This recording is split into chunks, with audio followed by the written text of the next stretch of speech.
Okay, let's look at some other ways to classify or characterize systems. So we will first look at um, instantaneous versus dynamic. This is the terminology your textbook uses.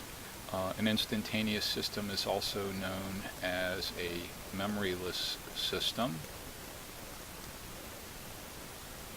and then a dynamic system can also be called a system that has memory. And we'll work with both types of systems in this class. A system is memoryless or instantaneous if the output depends only on the input at the current instant in time, t. So let me give you some examples of memoryless or instantaneous systems.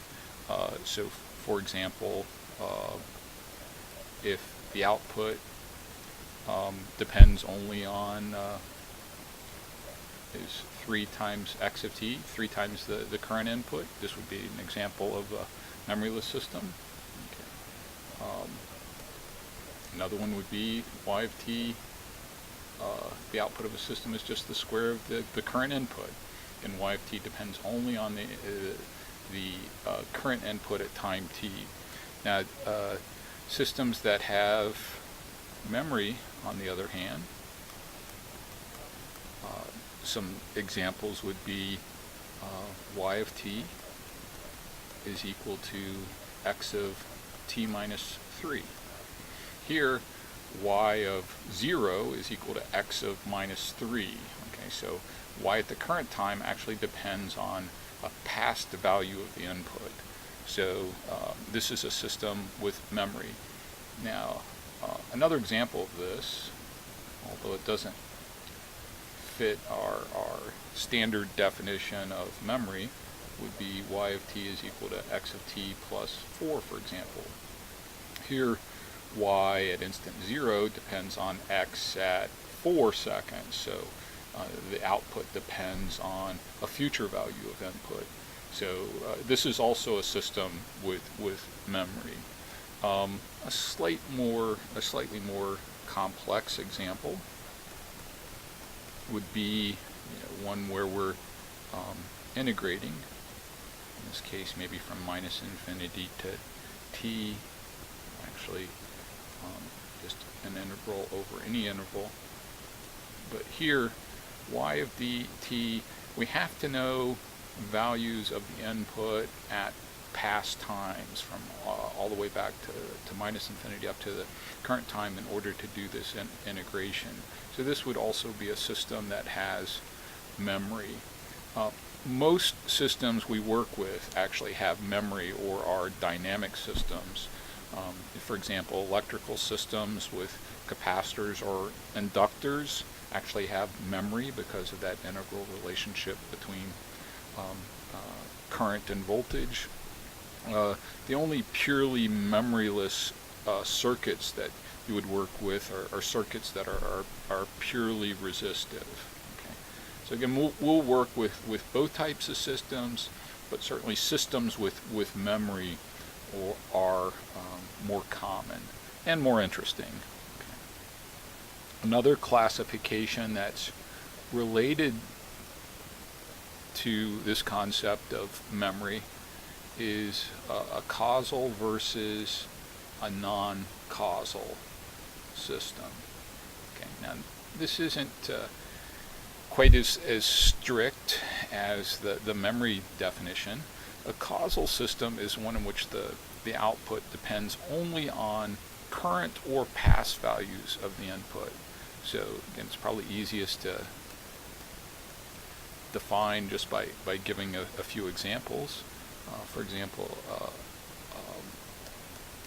think y of t is just a delayed version of the input.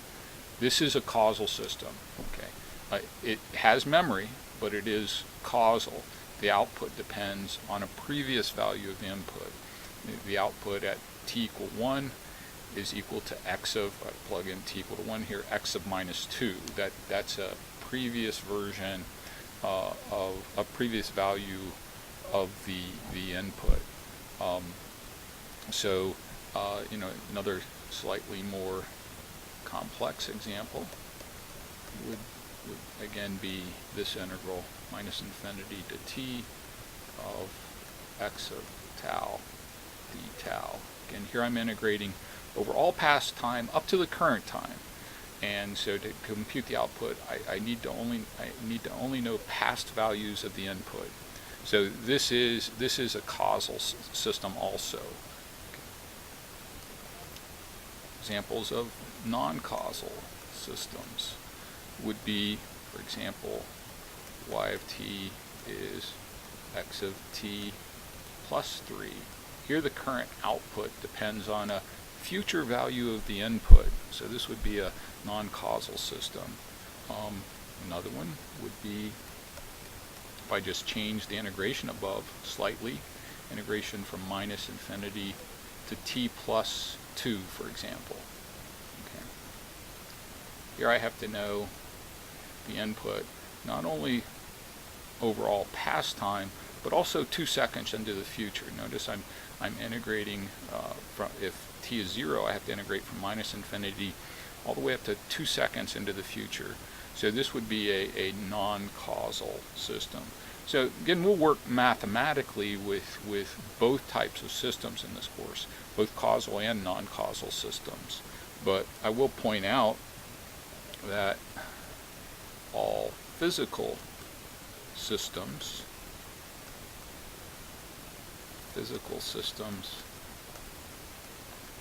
are causal, and so this is why this is an important concept for us.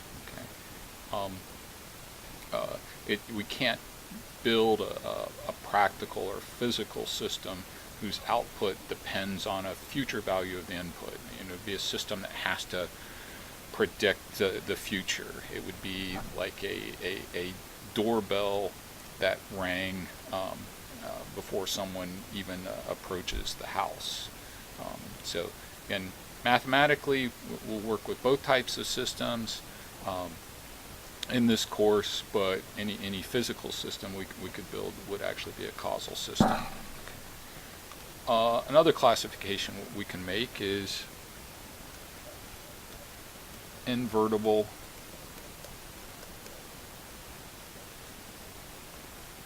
versus non-invertible. The concept here is, if we know the output, can we find the input? Okay, so can we find the input given the output? So, for example, if y of t is integral from minus infinity to t of x of tau d tau. Now, assume that I'm given the output. Can I go back and somehow find x of t? Well, in this particular case, I can. X of t is the derivative of y of t. Okay. So in this case, if I build a differentiation system and plugged y of t into that differentiator, I would recover the original input. And so this integration system is therefore invertible. As an example of a system that's not invertible, suppose I just build a circuit that takes the absolute value of the input. Okay. It seems like a pretty simple circuit, but it's not invertible, because if the output, for example, say y of t is equal to 4, what's the input? Well, it could have been 4, but it also could have been minus 4. I don't really know. So because of this, I can't uniquely reconstruct the input. So this would be an example of a non-invertible system. And then finally, the last classification we'll look at is a stable system versus unstable systems. Now, over the course of this semester, we'll have various definitions of stability. We'll base one definition upon the impulse response, another definition upon the frequency response or transfer function of the system. At this point, we'll use what's known as the bounded input, bounded output, or BI, bounded input, BO, bounded output definition of stability.